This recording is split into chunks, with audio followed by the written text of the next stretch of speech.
Ladies and gentlemen, it is the Monday after the NBA All-Star game. And I ain't gonna lie.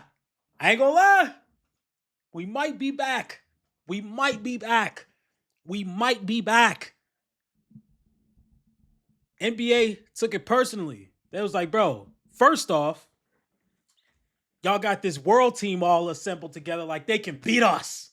Like they could beat us. They can't beat us. Now, to be fair, no Giannis, no Shea, no Jokic, no Luca. To be fair, but that's what. Nope. I'm gonna just stop talking before I get canceled. Anyway, 2026 All Star Game. Let's react to it. NBA All-Star Weekend just wrapped up, and surprisingly, it was pretty solid. The Rising Stars Challenge had some good games. Dame won the three-point contest. The dunk contest was terrible, but it's basically what we expect. Now I'm gonna be honest. It was Valentine's Day. I did not watch the 3-point contest, dunk contest, none of that. None of that. Did watch the Rising Stars games. Did watch the All Star Game. And the All-Star Game was actually solid, competitive, fun basketball. So overall, it was a success in my mind. I mean, went into it with absolutely no expectations whatsoever, given how the past couple years have been. And, it wasn't perfect. Still some things to complain about. But in terms of, the recent history of the All-Star Game, which we'll get into real quick, it was way better than it's been in recent times. Shout out to Synthetic Sports. Make sure you guys go subscribe to them. They are about 600 subscribers away from 100K. Very, very exciting. Very, very exciting.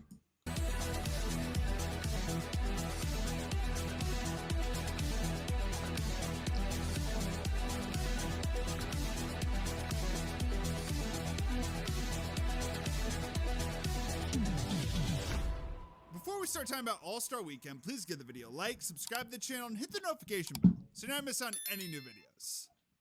Make sure y'all do that. Growing up, NBA All-Star Weekend was always something I looked forward to during the NBA season. On Friday night, you got the rookie-sophomore games like that, seeing the future faces of the league. Then on Saturday, you had events like the Skills Challenge, the three-point contest, and honestly, maybe the highlight of the weekend for me was the dunk contest. And then finally on Sunday, you cap everything off with the All-Star Game, the best players in the world sharing the court. But over the course of the past 10 years or so, this weekend has really fallen off. I'm sorry. That will never be okay. That was not okay. I'm sorry. That will never be okay. Rising Stars game, while at least typically more competitive than the All-Star Game, hasn't been that interesting. The dunk contest has gone from legit stars to role players, bench warmers, and G League guys. And the All-Star Game has had some years where it's been completely unwatchable, like 2017, or other years where it's been honestly really good, like 2020 or this year's. So let's break down the history of this weekend, talk about some of the iconic moments, and what Adam Silver and the NBA got right to help save this weekend moving forward. So we're going to be pretty brief with, the deep history of All-Star Weekend, because surprise, surprise, we didn't witness the 1950s live, If we did, then we aged very gracefully over the past, 75 years. But first All-Star Game took place in 1951 at the Boston Garden. And look, it looks goofy because it's 1951 basketball, but it still at least looks like they're playing basketball, not just running through a shoot-around, right? We got players playing defense, not just chucking up threes. I don't think the three existed back then, so, no threes to chuck up at that point. Fast forward to the 60s and 70s. More of the same, still for the most part, actual basketball. Guys weren't playing like it was the playoffs or even the regular season, but it still looked like an actual game, right? Like a pickup game between the best players in the world, right? 1976, we got our first dunk contest. Wasn't in the NBA, it was actually the ABA, but talk about an incredible lineup. Dr. J, Artis Gilmore, George Gervin, David Thompson, Larry Kennan. Yeah. It's hey, that's a lineup. Larry Kennan right there. That's a lineup.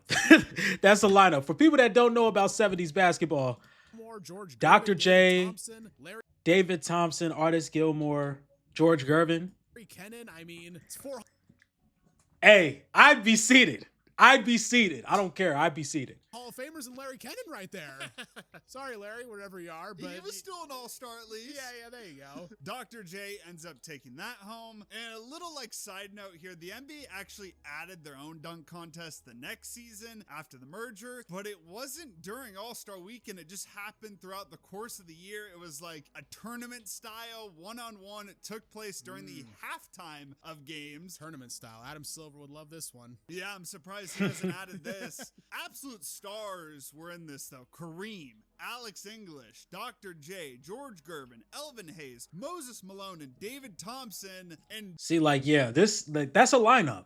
Darnell Hillman, of all guys, ends up winning it during Game 5 of the 1977 NBA Finals, the halftime of that game. The game the Blazers won. Yeah, exactly. And for it, he received a $15,000 check, didn't actually get a trophy, but 40 years later, in 2017, he finally got his trophy. So, at least he got it eventually. 40 years too late, but... Yeah. It was like Chewbacca. He didn't get his medal at the end of episode 4, so they gave one to him at the end of episode 9. Exactly. He eventually got it. The first time the dunk contest took place as its own event would be 1984 when Larry Nance Jr. beat Dr. J. Following year, Dominique Wilkins won it by edging out a rookie Michael Jordan. Then 1986, 5'7" Spud Webb takes down his teammate Dominique, and then Jordan returns in 87 and 88, winning in 88 with his iconic free throw line dunk. But in and amongst that mix, you had other stars like Clyde Drexler who participated. So at this point, it was nice for the NBA because some of your biggest stars, the best players in the world, were also the best dunkers in the league, and they were actively participating. Yeah, and watching back some of the All-Star games from this decade, things started to open up a bit. There was more play in transition. They were adding some flair to put on a show, but guys were still giving out. I think that's what people are losing with the All-Star game. In the end of the day, this is supposed to be entertaining. I don't want to watch, for example, that last game last night, it was 20-9 at one point. Cut that off. We can cut that off. All right, cool.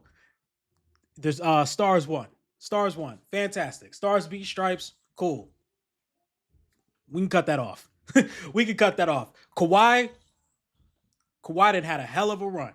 He had a hell of a run. I was seated that entire time. But you can cut that off. Effort. I was watching just a little bit of the 83 All-Star game, and this dude, Larry Bird, was legit diving out of bounds for a ball in an All-Star game. Well, that doesn't surprise me. Yeah.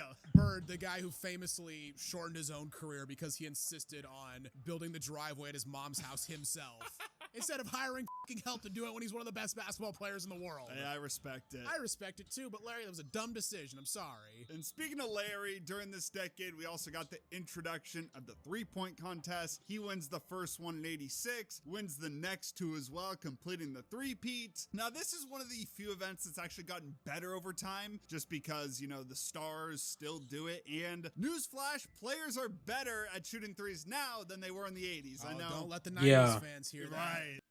Yeah, I'll say that. Shout out to Chill. I'll say this. The three-point contest routinely has stars in it. Damian Lillard was in it, Devin Booker, Jamal Murray, Colin Kaepernick, one of the premier rookies in the NBA. Steph Curry has already announced that he's going to be in it next year. They brought in WNBA players that one year, which I think was actually really cool. I would love to see Caitlin Clark versus Steph and just bring those guys in. Yeah, the three-point contest is great. They're not going to like that. In 89, Bird doesn't participate due to a bone spur, so Dale Ellis finally breaks his streak and wins it. And then in the 1990s, we got some iconic All-Star Game moments. In 92, Magic has his comeback game. Jordan wins MVP in his first All-Star Game back in 96. And in 98, you had Jordan and Kobe going up against each other for the first time in the All-Star Game. It did begin to open up even more, less effort on defense, more play in transition. But for the time, at least still looked like a pickup game, maybe more of a relaxed pickup game at this point, but at least still a pickup game nonetheless. sports. Yeah, and the dunk contest was still great. I mean, notably less stars participated, but you still had, Sean Kemp, Larry Johnson, a young Kobe, Ray Allen. Also got the introduction of the Rookie Challenge in 1994. The original version was basically just like a rookie all-star game, which, cool idea, showcases the league's future stars. But I think we would both agree that, like, All-Star Weekend kind of hit its peak in the early 2000s. Like, the 2001 All-Star Game, maybe the best of all time. The East mounted a 21-point comeback led by Allen Iverson and Stephon Marbury. Eventually won the game by 1 after Tim Duncan missed a potential game winner. In 2002, Kobe goes to his hometown of Philadelphia, gets booed out the building, and then drops 31 and takes home the MVP. And then in 2003, That's just Kobe. That's just Kobe. Like the All-Star Game went to double overtime, and Michael Jordan would have had like the greatest like All-Star Game ending of all time, if not for I think Jermaine O'Neal's dumbass fouling on the other end and giving I think Kobe 2 free throws to tie the game. And then who could forget 2009? You had Shaq and Kobe winning co-MVP. The dunk contest, though, during the 2000s, absolutely incredible. 2000, you had Vince Carter's legendary performance in Oakland. Best dunk contest performance of all time. Argue against the wall. I don't care. It just is. Like, it's so iconic, so incredible. And even in the early 2000s, you had like Vince Carter, Jason Richardson. Let's take a look. In the year of 2000, you had Vince Carter, Steve Francis, Tracy McGrady, Ricky Davis, Jerry Stackhouse, and Larry Hughes. In 2001, you had Desmond Mason, Deshaun Stevenson. You also had Baron Davis. And then in 2002, it was a tournament format where Desmond Mason versus Jason Richardson. Jason Richardson wins it. Then you had Gerald Wallace and Steve Francis, and then Jason Richardson wins the whole thing. Then they go back to just regular contestants where Richardson wins it. Then you have Fred Jones, Josh Smith. Nate Robinson in 2006 was fire. Gerald Green. Anybody know about Gerald Green? Hey. 2008, you had Dwight Howard. 2009, you had Nate Robinson. Then 2010, you had Nate Robinson again. Then Blake Griffin, where he jumped over the car, which was fire. And then you have Jeremy Evans win it, but then you have Paul George jump in. Yeah, the early 2000s, I'll say, they had some dunk contests. But anyway, let's get back to the video. Jason Richardson, it gets forgotten about, but he had some great dunks as well. Wins back-to-back in 2002 and 2003. 2008, Gerald Green didn't win it this year, but he blew out the candle. I just love that dunk. Yeah, it's amazing. And to wrap up the decade, you had the Nate Robinson versus Dwight Howard dunk contest duel, specifically 2009. Yeah. So damn fun. Dwight goes to the phone booth, comes out as Superman. Really, he just throws like, but, we got the idea. Dunk. It's like stuff like that, bro. It's like nobody's really watching the dunk contest like they used to, bro. Like the NBA, that was the place to be. Even like 2016, Andrew Wiggins was there. Russell was there. Anthony Davis was there. Karl Anthony Towns was there. Draymond was there. Jimmy was there. Everybody was there. They're like, look, we're trying to go see Zach LaVine. And then Aaron Gordon has one of the best performances of all time.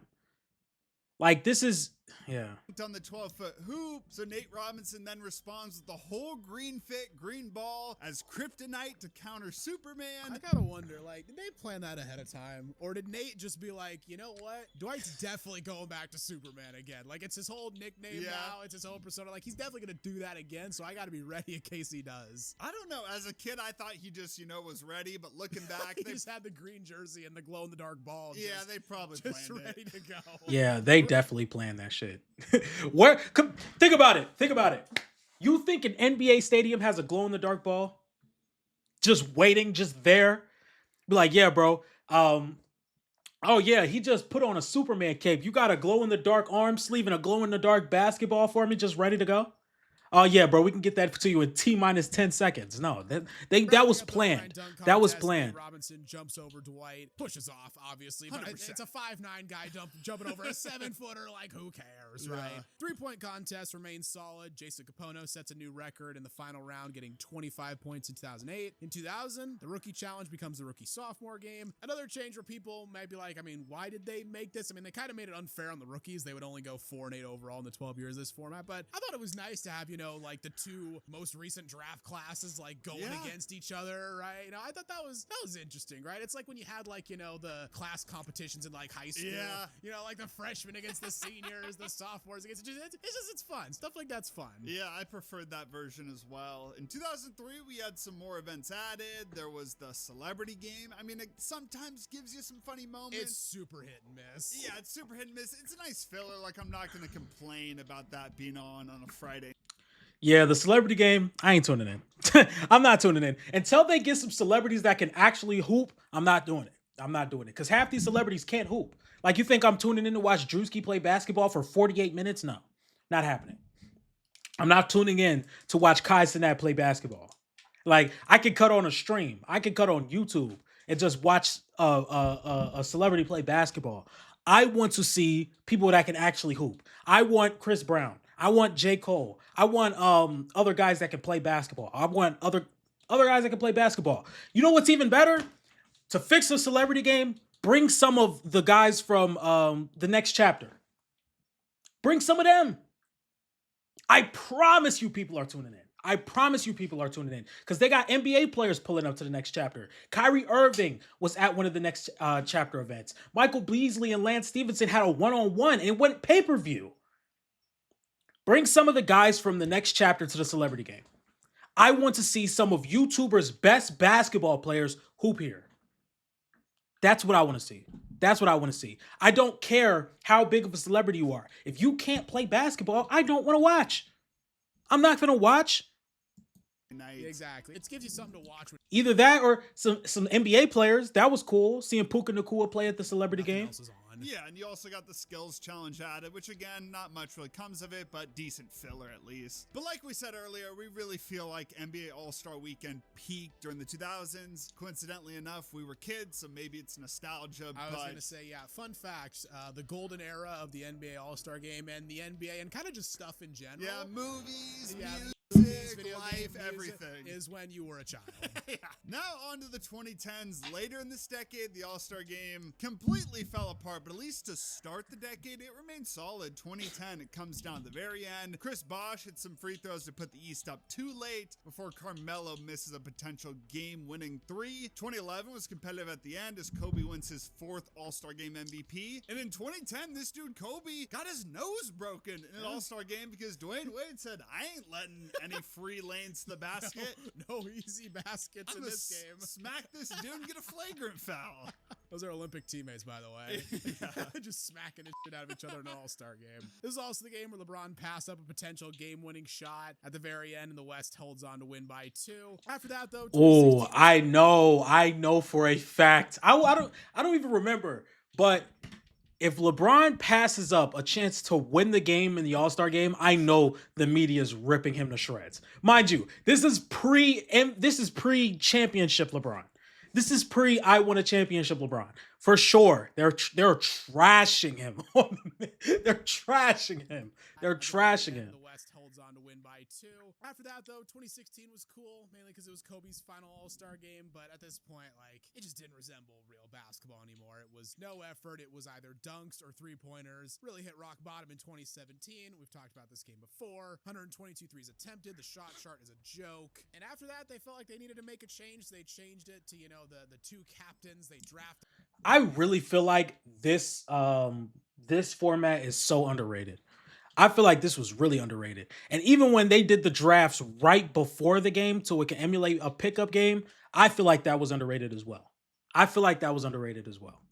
Their teams, but in reality, it was just LeBron and then whoever the other top voter was going to be in the opposite conference. For a while, it was Steph, and then when LeBron came to the Lakers, it became Giannis. And, you know, that yielded a competitive game in 2018, but again, 2019, it's right back to the same bullshit again, you know? The slam dunk contest during the 2010s, highs and lows. 2011, Blake jumps over the Kia. At the time people said it, you can say it to this day. It wasn't necessarily the most impressive dunk because I'm sure a lot of players could do it. I'm sorry, it's the most overrated dunk in the history of the contest. It absolutely is, but it was still. I'm sorry. iconic. Like, Yeah, it was. I'm sorry. It may be an overrated dunk. That dunk was cool as shit when I was little. I was like, what, 9 years old? I was 9. I wasn't even 9. I was 8. I was 8 when this dunk contest happened. I thought this was one of the coolest dunks I've ever seen. I ain't gonna lie. I'm not even gonna lie. Like, what the f*** there's a car coming out. And also, I have to mention it. I will every time this dunk contest gets brought up. JaVale McGee, underrated, honestly. Put on a show in that dunk contest. He really did, bro. I'm sorry. Y'all not about to sit here and act like that 2011 dunk contest wasn't fire. That dunk contest was fire. I don't care. 14, though, was hot fucking garbage. For some reason, they did a competition between teams, and they had like this one round where it's freestyle round where there's just multiple guys on the team. Duncan was terrible. Then they had a battle round. Honestly, I didn't remember this at all until looking at this video, which is weird because Dame was in it, but it was fucking terrible. But in 2015, Zach LaVine participated for the first time and honestly kind of single-handedly saved this event. I mean, such an impressive performance, just how he made every single dunk that is incredibly difficult look remarkably easy. Just like the way he would glide through the air so smooth. He always just punched the ball through the rim like so cleanly. It didn't like, rattle around. It was just straight through like a clean swish. It was beautiful. And then 2016 got even better. His duel against Aaron Gordon just going back and forth 50 after. I don't care. Aaron Gordon was robbed. He was robbed. Aaron Gordon was robbed. He was robbed. He was robbed. Aaron Gordon was robbed. 50 after 50. Unbelievable. Three-point contest around this time was also good. We got to see the Splash Brothers win it back-to-back in 2015 and 2016. Devin Booker set the record for best performance at the time in 2018. But in the early 2010s, the rookie-sophomore game for some reason became like the Rising Stars game. And was there any point to this besides just getting Shaq and Chuck some more airtime? I don't think so. I mean, they drafted the teams. I think that was really the version. Just, get Chuck and Shaq out there, more on the court, more on the TV. Because they're not out there enough, right? Exactly. I mean, at least did give us the insane Dion Waiters, Tim Hardaway Jr. duel. Oh, it's great. In 2014, and that was amazing, but that's really the only memorable moment from this game in the past, 15 years or so. Finally, the 2020s, we did actually get a revival of the All-Star Game in 2020. You can make the case it was the best All-Star Game of all time. Shortly after Kobe's passing, of course, emotional weekend. The NBA introduced a new format with the Elam ending. Honestly, super complicated, but it made it amazing because there was a target score in the fourth quarter. Who was that just caught that lob? But it made it amazing because there was a target. Oh, that's Rudy. Why I think that was okay. So this resulted in players playing hard in just an incredible finish. You had Kyle Lowry out here taking charges.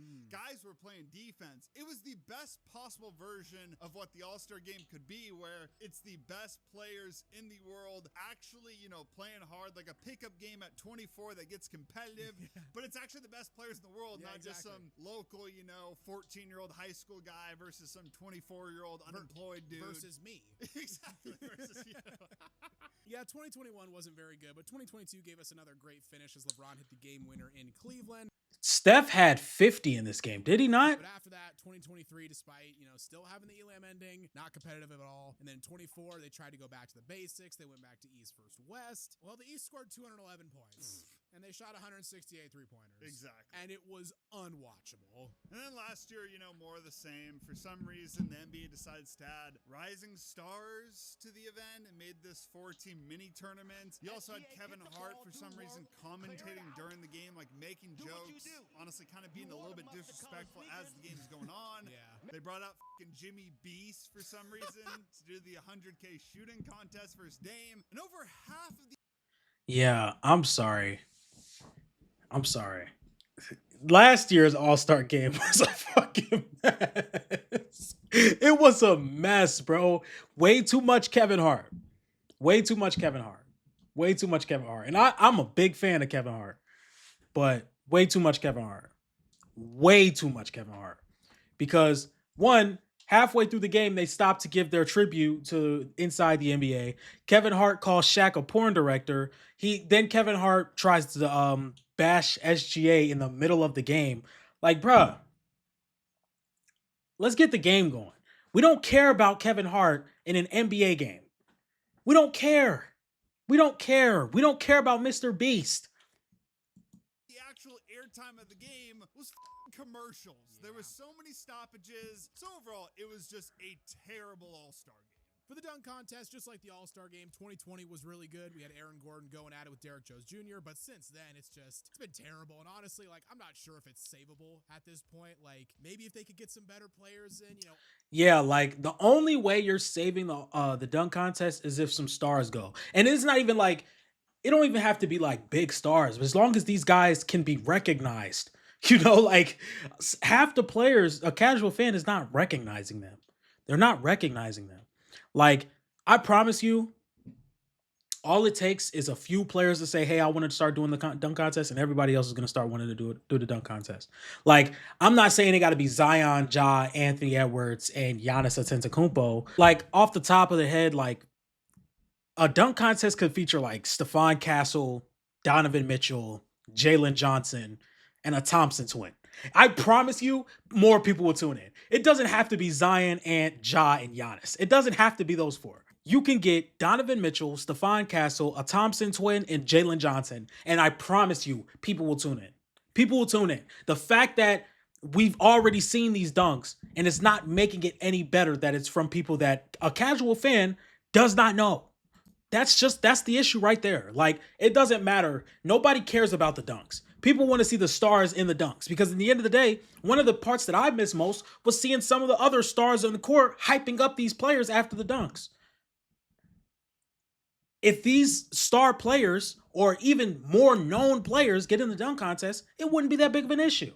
So that's all. That's the only way the dunk contest is being saved. I'm sorry. I'm not going to be tuning in to see Dominic Barlow play in a dunk contest. No disrespect to Dominic Barlow. You're a fantastic player. But a casual fan does not know who Dominic Barlow is. So Offer insane prize money, like, love Shaden Sharp, but man, I feel like this contest would be great if you participated in it, man. Also, I mean, Bron used to Shaden Sharp too. As a matter of fact, take Donovan Mitchell out. It's like, okay, Stephon Castle, Shaden Sharp, Jalen Johnson, and a Thompson twin. Perfect. still got time. Got one more year. Right. Roll out there next year in a Cavs jersey. Look beautiful. The three-point contest remains as good as ever. Steph comes back and wins it in 2021. Kat wins it in 2022 after he said he was the best big man shooter of all time. And recently, our boy Dame has dominated, which we absolutely love to see. Yes, sir. So that brings us to the All-Star Weekend this season. Honestly, our expectations were about as low as possible. I was ready to hate it. Yeah, this video originally was going to be like the fall of All-Star Weekend, but the All-Star game itself was so good, we had to change it up a bit. And can you really blame us? Like, last year was so bad. We heard like the PR that 200 influencers were being invited in. Like, I don't want to see fucking Drewski and Black Boy Max on my screen. I mean, we saw Drewski. Yeah, like, to be completely honest, like, yeah, I like Drewski's content. I don't really watch Black Boy Max, but I don't want to see them in an All-Star game. I don't. We don't need too much of them. Okay, point the camera at them, show them that they're here. Cool. Done. I don't want to see Drewski on the floor. I don't. I'd rather see him in a seat. In a seat. But it seems like the influencers were there just kind of hype up the event rather than be on the screen the whole time, which is good. In the background, too. Thank God. Yeah. But on to the actual weekend. The Rising Stars game, pretty solid, despite us not being huge fans of the current format. At least gave us some competitive basketball, some close games. Young cooked Klingon, too. Yeah. That was amazing. Saturday night, or Saturday afternoon, I guess, Yeah. was pretty good. 3-point Oh, contest. yeah, was another awesome. thing. Obviously, we're biased 'cause they won it. Why is these starting so early? Like, why is all this stuff starting so early? Yeah. Overall, just really cool to see him back, in a Blazer uniform. And the first thing he does, 10 months after tearing his Achilles is win the 3-point contest. That's great. Dunk contest fucking sucked, as we established already. Again, it's probably unsavable at this point. Maybe, again, $5 million for guys to do it. Maybe that could get people to do it. But at that point, I don't think that's a smart financial decision for the NBA. But the All-Star game itself on Sunday, again, afternoon, not night, but Sunday evening really saved the whole weekend. Like, shout out to Wemby for bringing the energy early early. You could tell he actually cared, was giving an effort. Same with Anthony Edwards. And Ant hit a 3 to send the first game to overtime. Scotty Barnes hits another 3 to finish it off for Team Stars in OT. Game 2 was arguably even better. Team Stripes got out to a better start, led by 8 with less than 6 minutes to go. But the Stars went on a comeback after that, led by Ant and Cade. And despite the Stripes battling back, building their lead back up, Ant hits a 3 with 18 seconds left, puts the Stars up 1. Their first lead since it was 6-5. But on the last possession, De'Aaron Fox knocks down a wide open 3 at the buzzer to give Team Stripes the win. We got a buzzer beater Yeah. in the All-Star game to win a game. How great is that? Yeah, it was fire, bro. I can't lie. And getting the steal and then pulling up from 3 and knocking it down to take the lead, and then they get a buzzer beater on the other side. Like, come on, you can't write a better script. Yeah, it was absolutely awesome. And game 3, honestly, also great. Team World has a 7-point lead with just over 6 minutes to go, but then Kawhi takes over. Amazing. Wemby responds, though, after that. So the game was tied with less than 10 seconds to go. But Kawhi once again comes up huge with a 3-pointer to put the Stripes up. Slightly off topic. Yeah, Kawhi was so bullshit. The whole game. If you're Joe Cronin, would you call Steve Ballmer about Kawhi this summer? Absolutely. Yeah, I would too. Kawhi's been fucking incredible, and I'm glad he got included in the All-Star game because he was awesome this game. And finally, Wemby misses a potential game-tying 3. That eliminated Team World. The championship game wasn't as good. I mean, Team Stars just completely runs away with it. Yeah, the OGs ran out of gas. Yeah, I'm sorry. The old heads, they ran out. They burnt really out. Fair to the Stripes. All of their old players, they had to play 3 straight games. But overall, like, some incredible games took place during the night. I mean, the bar might be super low, so we're just hyping up more than it should be. But well, the bar's out of hell now. yeah. So Overtime game, like you said, a buzzer beater. It was really good. I'm not sure if this. See, like, if we could get this every year, again, I'm not asking for players to be diving on the floor and people to be like chopping their feet, like, you know, all that stuff. But it's like, bro, if we can just see that this is a pickup game y'all somewhat care about, cool. I don't care. This is like the format that fixes things moving forward. I wouldn't necessarily change it up, but it was confusing. The whole time it's Team USA versus Team World, and then we get to the actual All-Star game, and now there's 2 Team USA teams. The final was versus 2 Team USA teams. I thought there was at least something to the USA versus World thing. Like, Wemby brought it. It felt like there was some energy there. So I think there's something with that moving Jokic and Luka played. forward. If they could I did not somehow notice. Like, get 2 Team World teams and 2 Team USA teams, I think that would be really cool. Maybe if there was like a Team Europe team, I don't know. that's a But lot of All-Stars. yeah, at the very least, there was something to this event, and I think the shorter games definitely help more than a long game. Oh, yeah, because a long game can get out of hand pretty quickly. So overall, a really solid All-Star weekend. Really just got to fix the dunk contest or replace it with something better, and we'd be like full. my final thoughts, I just want to add this real fast. You guys know I've been advocating for a 101 tournament for the longest now. Until the dunk contest can get back right, just add a 101 tournament. Like, I promise you, adding a 101 tournament with like a $5 million grand prize to the winner is fantastic. Or, because my whole sentiment is do a 101 tournament for guards and a 101 tournament for forwards and bigs. For all the guards, maybe be like 12-man tournament with like how the NBA used to do it or the NFL. As a matter of fact, make it 14 guys where like the number one or the best, the two best players or the two players with the highest voters, they get to skip around. Everybody plays and then they move on to the next round. And you add a mixture of older guards and younger guards. So you can have like a Steph Curry versus Cade Cunningham, or a Steph Curry versus a SGA, or a Luka Doncic versus a James Harden. And then when you look at the bigs, you get a Giannis versus Mobley, a Chet versus Wemby. You know, those things, I promise you, you will make all your money back. If you just say, hey, we got a guard 101 tournament and a forward and bigs tournament, and we're willing to give $2.5 million to the winner of the guard tournament and a $2.5 million reward to the winner of the forwards and bigs tournament, you're going to make your money back. You're going to make your money back because everybody's going to watch that. Everybody's going to watch that. You're telling me for the championship round for the guard tournament, I have to watch. I can watch Luka and Shea play 1-on-1 to 7. I'm watching that. Or let's say for the championship for the bigs and forwards, I get to watch Giannis versus Wemby. I'm watching that. I promise you, that's an event I would call off work for. I promise you that's an event I would miss work for. So I truly don't think it's a bad idea. I truly don't think it's a bad idea. You got $2.5 million on the line. And if you get enough NBA players to do it, the guys that are sitting out are going to get questioned like, hey, are you scared? Are you scared little bro going to come in and whoop your ass on national television? Is that what you're worried about? Like, imagine LeBron gets whooped by Cooper Flag. Or imagine Kevin Durant's going 1-on-1 against Jason Tatum and Jason Tatum mops him. Or imagine Harden and Curry go against each other and James Harden mops him. Or Jokic and Wemby mops him. Like, I don't know. I just think the 1-on-1 tournament is far overdue. Like, it's far overdue. Even Jaylen Brown, somebody who's been advocating for, or at least the last interview I seen was advocating. Anthony Edwards, I'm sure he wants to see Luka 1-on-1. I'm sure he wants to see SGA 1-on-1. I'm sure he wants to see Steph 1-on-1. He wants to see all those guys. I don't know. It's an easy fix. I don't know if the NBA is going to do it, but the NBA fans have been asking for it for years now. I hope we get it.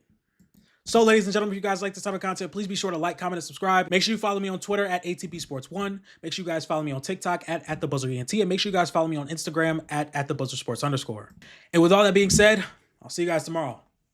Peace.